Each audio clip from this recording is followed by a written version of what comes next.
Okay, now we're going to take that look at solving trig equations. And I've got basic to factoring, so we're going to look at a few different types here. Instructions have first find all solutions in radians for each. So when we're solving an equation, think about an algebraic equation. If I'm solving for x, for example, I had x equals 3, well, it's already solved. There's nothing to do, x is alone. But yet, if I change it to x plus 3 equals 7, then I'd need to move the 3 to the other side to get x alone. So the goal would be, we always have to isolate the variable. Well, our variable in these cases is going to be the trig function. Right? So if I look at these three problems, my trig function's isolated in A. It's not isolated in B, so I would need to move the root 3 over, and we'll take care of that in a minute. And in C, it's also not isolated, so I'd have to move the root 3 over and divide by 2. So think of it something like this. If I did a basic algebraic equation, say it looked like this, I'd subtract 3 and divide by 2 to get that x alone. Okay. All right, let's look at part A here. Sine x. This one's already isolated. So this is going back to our special values. We need to know where these things are happening. I'm looking for where the sine of x is negative root 2 over 2. Okay. Now, what should click in? All right, this reference angle that I'm referring to has to be pi fourths. Because it's root 2 over 2. There's that reference angle. Remember, our reference angles are pi 6, pi fourths, pi thirds are our typical ones. So I know this one's pi fourths. I also did it in radians because my instructions said in radians. That's why I stuck with that. Right. Now where's sine negative? Sine is negative in quadrants 3 and quadrants 4. So if I use a pi fourths reference in quadrant 3, I am looking at 5 pi fourths and then 7 pi fourths. So there's quadrant 3. There's quadrant 4. So within that first circle that we have, this would be the two solutions. The quadrant 3 solution, the quadrant 4 solution. Now in this particular case, my direction said find all solution, which means every possible infinite solution. In this case, the easiest thing to do is just find out where it's happening in that first circle. Okay? That initial circle 0 to 2 pi is what we know best. So I can figure out what's happening in that piece. Okay? Once I have that, which were these two angles, the all solution idea really isn't that bad, because here's my answer. 5 pi fourths plus 2 pi k and 7 pi fourths plus 2 pi k. Now the 2 pi k is just representing going round and round the circle. So k just, for k values, 1, 2, 3, 4, 0, negative 1, negative 2, negative 3, negative 4. So k 0, that's the answer. If k is 1, it'd be 5 pi fourths plus 2 pi, which would go all the way around the circle back to the same spot. Okay? If k is negative, it just means it goes backwards, same spot. Okay? Now, I typically use k's out of habit. I see it mostly, but just to kind of let you know, sometimes you could run into future class or something where they use n's instead of k's. It's just a variable indicating a value. That's all. Okay? So you will see me typically use k's here. All right? But it just means the number of times we're going forward or backwards around. The key, though, is this guy right here. We got to be able to get these. Okay? Tangent. We said, well, we've got to have it isolated. So the first thing I'm going to do is move that root 3 over. Tangent value being a root 3. I'm thinking of a reference. So my reference for that would be pi thirds. My pi thirds reference on that root 3. Now tangent's negative. Tangent's negative. We're thinking about where we are. Tangent's negative. Quadrant 2, quadrant 4. So in quadrant 2, this would be 2 pi thirds. In quadrant 4, we'd have 5 pi thirds. So again, that part's the key. I got to know where it's happening within that first circle, 0 to 2 pi. Then I can deal with the all solution idea. But I need to know those two answers. for representing my all solutions. Okay, so I've got my quadrant 2 answer, my quadrant 4 answer, so I want to keep coming back around the quadrant 2 or back around the quadrant 4. So I can write it as 2 pi thirds plus 2 pi k, 5 pi thirds plus 2 pi k. That will represent every angle. Okay? Now tangent you could also do a little bit different. This is correct. It's not the most simplified, but it's absolutely correct. I could write this as 2 pi thirds plus pi k, and that would be all I would need. Because 5 pi thirds is exactly pi from this. So if I added pi to 2 pi thirds, which is 3 thirds, I get 5 pi thirds. So I'm basically looking at an idea of, okay, here's 2 pi thirds. Here's 5 pi thirds, so I keep going pi, pi, pi, pi, pi. I keep going pi. So I can write them separate and hit each one individually, or I can write it together in this case. Now I cannot do that for this one. These were not pi apart. Okay? If you kind of think of a picture on this guy, 5 pi fourths was down in that third quadrant. Here's 7 pi fourths. So it's not the same distance in this part as it is here. That would not be the same distance, so I can't write it as one piece. Tangents you can. Right? But again, I want to emphasize, this is the simplified version. This is still correct. C. Well, we're going to move that root 3 over and divide by 2. So I'm looking at cosine x is negative root 3 over 2. Back to my values again. Okay. Where does cosine root 3 over 2? That would be a reference angle of pi 6. So I'm thinking of that special angle I need. Now I'm looking at cosine being negative. Cosine's negative. Quadrant 2, quadrant 3. So pi 6 reference in quadrant 2 would be 5 pi 6 in quadrant 3, 7 pi 6. And then if I write those representing all solutions, I'm going to have 5 pi 6 plus 2 pi k and 7 pi 6 plus 2 pi k. There's my two values. Let's look at a few different setups here. Okay, let's look at a couple different setups here. I changed the instructions. Instead of saying find all solutions in radians, I said just find all angles 0 to 2 pi. So in other words, we're just going to work in that first circle 0 to 2 pi, which means that we're going to really be doing the same thing we just did, except we will not go the extra step and do the plus 2 pi k or pi k. Okay, because we're not going to keep going around and around. I have what I need right here. I did give a different look and then a little bit more work on isolating the sign. So I still trying to get things together here, right, for that piece. So if I bring this sign over, I would have 2 sine x, because 4 minus 2 is 2 of them, minus root 3 is 0. I can see that root 3 going over and then dividing by 2. So I'm still isolating the trig function like I did before. A little more work here, but I get it isolated. Now I'm thinking reference again. Here's where just what we did before. Reference angle would have to be pi thirds. If sine's going to be root 3 over 2, that would be pi thirds. And now I'm thinking, all right, where is sine positive? Sine's positive in quadrant 1, which is pi thirds. Got that one.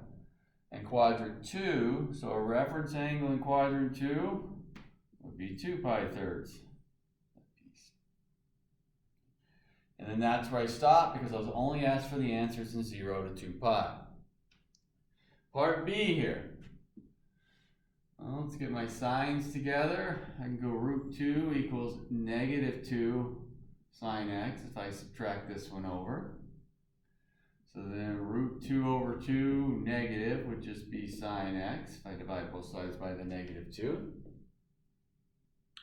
reference angle would be that pi fourth. When I see that root 2 over 2, my reference angle is pi fourth. Right? So then sine's negative 3, and then over in 4. So 5 pi fourths is 3, 7 pi fourths is 4. So I'm isolating each case. I'm isolating the trig function, deciding what this gives me for my reference value, and then placing that reference in the proper quadrants based on the positive and the negative. Number 3, I switched the instructions again.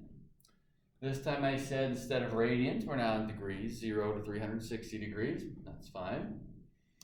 You look at the values there, none of them are special values. In other words, they're not the root 3 over 2, 1/2, root 2 over 2, root 3, things like that. Which means I'm definitely going to need my calculator. Okay? So this goes back to what we've done in the past. Got my calculator here, where we did an inverse trig function. So this would mean that x, I'm looking for the angle, so my calculator would be the sine inverse of negative 0.2756. Okay. So let's see what my calculator gives me in degrees. All right, I'm just going to round to the nearest whole degree for the lesson here. So my calculator tells me a negative 16 degree angle. And this is where we have to kind of go through the things that we've learned. Now my calculator's not wrong, it is negative 16 degrees, but I'm asked for an answer between 0 and 360, right? Which negative 16 is obviously not between 0 and 360, so I need to analyze what my calculator is giving me. My calculator is giving me a reference angle of 16 degrees. I need to understand what my calculator is giving me. I need that reference angle. So I have a reference angle of 16 degrees. Now look what we did here in the past. Once we had a reference angle, we then placed the reference angle into the quadrants that it belonged based on whether this was positive or negative. Okay? So now I know there's a reference angle of 16. Sine is negative in quadrants 3 and 4. That means that 16 degree reference in quadrant 3 will be 196 degrees. And in quadrant 4, 344 degrees. There's my 16 degree reference in each one. Okay. Next one. Tangent x equals 5. Well, I'm still using my inverse. Tan inverse of 5. Let's see what my calculator gives me. And again, for the purposes, I'm just going to round to the nearest whole. I get 79 degrees. So I actually got 78.69. I'm just rounding to the nearest whole. So 79 degrees. Now that's in the first quadrant, 79 degrees, which means the reference angle is 79 degrees. Reference is the same value there. Remember, reference is always the positive angle back to the x-axis. That's why I had to change this one from negative to positive. That one's just 5. Now where am I? Tangent's positive. Quadrant 1. Well, quadrant 1 would be 79 degrees. I got that guy. And tangent's also positive in quadrant 3. So 79 in the quadrant 3 would be 259 degrees. Our third one is still a little bit similar to what we've seen before in that the cosine is not isolated. So the first thing I want to do is isolate that cosine. So we're going to have cosine x is negative 2/3. Subtract that 2, divide by 3. Okay. And now I'll use my inverse function. So x would be that cosine inverse of negative 2/3.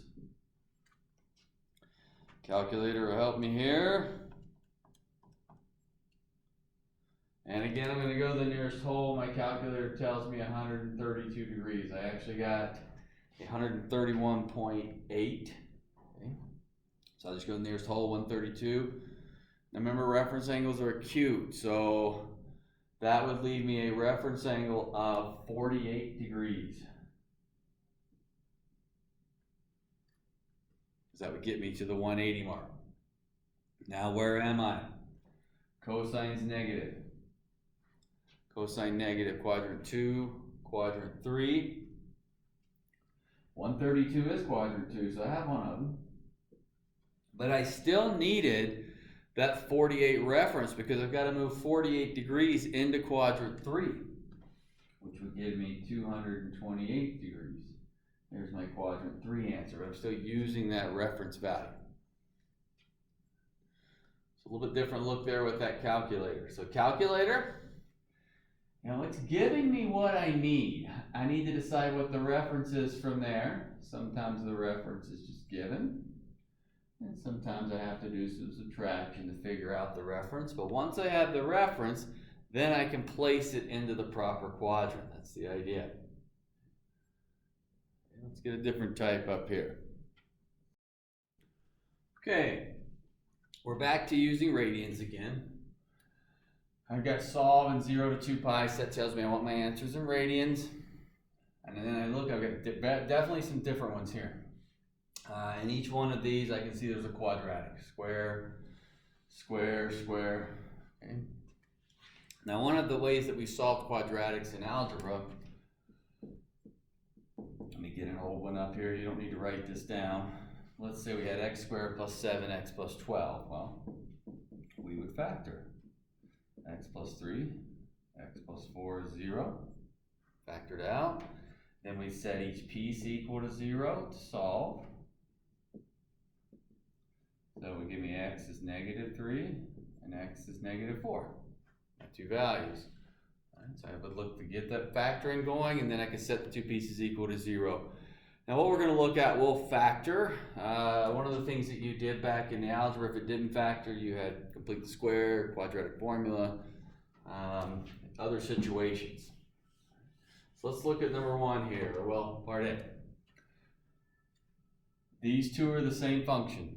The first one's the square of the second one, so this is a quadratic equation. I can factor it. This trig quadratic, just like I could an algebraic one. I'd have sine x, have to have opposite signs because that's negative, plus 3 minus 1. I can check, there's your sine squared. Minus sine plus 3 sine is plus 2 sine, negative 3, so it is factored out. Okay. Then what you did algebraically, same thing here, you set each piece equal to 0. So this would mean that sine x is negative 3 and sine x is 1. Now these are the two pieces that we're solving like we were doing before. We have them isolated now. Where would sine be 1? Well, that would be pi halves on my unit circle. So the sine value is 1. Where's sine negative 3? There's no solution. Sine never equals a negative 3. A couple ways I remember that. Number 1, if I know my unit circle, the top value is 1, the lowest y value is negative 1. Another way to think of it is your old sine graph. So you had your sine curve, and a basic sine function only went as high as 1, as low as negative 1 because the amplitude was 1. Right, so I can't get to negative 3. Give me just this one answer. When I look at B, things change a little bit here. Okay. Secant x plus 1 equals tangent squared. Well, I'd love to be able to just straight factor this thing like I did in A, but the problem is these are two different trig functions. That's what's not working here. In order to factor, I need to have the same trig function. So think algebraically. If I did something like this in algebra, I couldn't factor that because I've got an x squared and a y, two different variables. Our old Pythagorean identities come in here. Squares, I think of the Pythagorean identity. So I'm going to have secant x plus 1 equals, and then tangent squared x was secant squared x minus 1. Here's my tangent squared. Now, in order for me to factor something, back at A, I need it on the same side equal to 0. So I need to get things together here. But I at least have the same trig function now. So 0 would be secant squared x minus secant x, if that comes over, minus 2. Now I'm set up to factor. Now, I moved it to the right side simply because I wanted my square positive. Back in algebra, the factoring was easier when that leading coefficient was positive. Now I can factor. Secant x, 1, 2, that would have to be a plus, that a minus, to give me a negative in the middle. Set each piece equal to 0. Secant x is negative 1, secant x is 2. Okay. Now we've talked about this before, we're either good with secants or we're not, okay? If we're good with them, we kind of know the answer. If we struggle a little bit with them, remember we can switch to cosines. So if I did the reciprocal, this would be the same as cosine x is a half if you're better with cosines. Okay? And this would be same as cosine x equals negative 1. If you flip over a negative 1, it's still a negative 1. Not changing there. Okay? Now my values. Where's cosine negative 1? Well, that happens at pi. Where's cosine a half? Right. Reference angle on a half is pi thirds. Quadrant 1, it's pi thirds, but cosine's also positive in quadrant 4, which would be 5 pi thirds, like working kind of what we did with before. So again, pi thirds reference, I got to be in quadrant 1, quadrant 4, because cosine's positive there. Part C, again you see where I'm not dealing with the same trig functions. I've got sines and cosines. Here comes that Pythagorean identity. So I have 2 sine squared is 1 minus cosine squared x.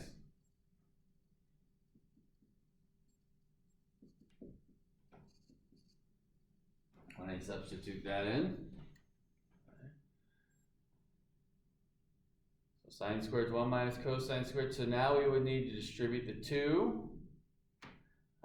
Get everything ready to factor and go through the factoring. All right, so let's see how you do there. Take a minute, go through, see what it looks like, and then I'll get it up here. Okay, so I have distributed the 2. Let's see, negative 2 cosine squared x plus 3 cosine x minus 1 is 0. Okay. And if I factor, I like my initial one positive, so 2 cosine squared x minus 3 cosine x plus 1 is 0. Now I'm ready to factor. 2 cosine x, cosine x, minus 1, 1. So that would give me negative 2, negative 1 is negative 3. I'm good there. So now I'm looking for where cosine x is a half and where cosine x is 1. Cosine's a half. Well, we just went through this one. Reference angle is pi thirds. It's positive in quadrant 1, pi thirds. Quadrant 4, 5 pi thirds.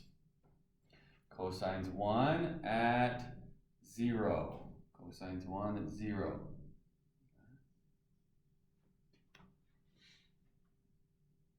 Then I added a fourth one up here.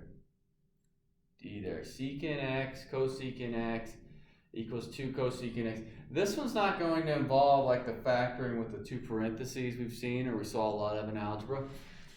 This is more our first step in factoring. First thing is I'm going to get it on the same side, equal to 0. For a lot of us, we're not necessarily as comfortable with secants and cosecants, but it doesn't matter. I still need it on the same side so I can factor and work with it. And now we're still seeing that common factor. We've got a cosecant in common. So I'm going to factor out the common factor at that point. Now I can separate them. Cosecant x is 0. Or secant x, move the 2 over is 2. Now again, if you're good with, or you've gotten some practice in, you're getting comfortable with cosecant and secant, you know the answers. You know, where's the cosecant 0? Well, the cosecant doesn't equal 0, so there is no solution there. If that's not as familiar to you, fine. Remember, cosecant is the reciprocal of sine, so if the cosecant is 0, that means the sine is undefined. And that's a no solution. There is nowhere that the sine's undefined. Again, think back to the graph. We know what a sine curve looks like. A sine curve going through. It doesn't have any asymptotes. If it doesn't have any asymptotes, it's not undefined anywhere. Secant x is secant x is 2. Okay, this would be same as cosine x is a half, which puts to the same we've already seen. We are looking at pi thirds and 5 pi thirds for my two values for that. The key is, remember, we still have common factors. So if you have a common factor, we can factor that out versus splitting into two parentheses. So always look for a common factor first. I mean, obviously, when I get back to something like this, there's nothing in common. Looks like a cosine might be, but there's no cosine here. So common factors, if I can get one out of there, I can factor it out just the same as I did back in algebra. If you want to look on something from algebra, maybe if I had this problem, x squared plus 3x is 0, I can factor out an x. It needs to be x plus 3. There's that common factor. Same idea here in trig.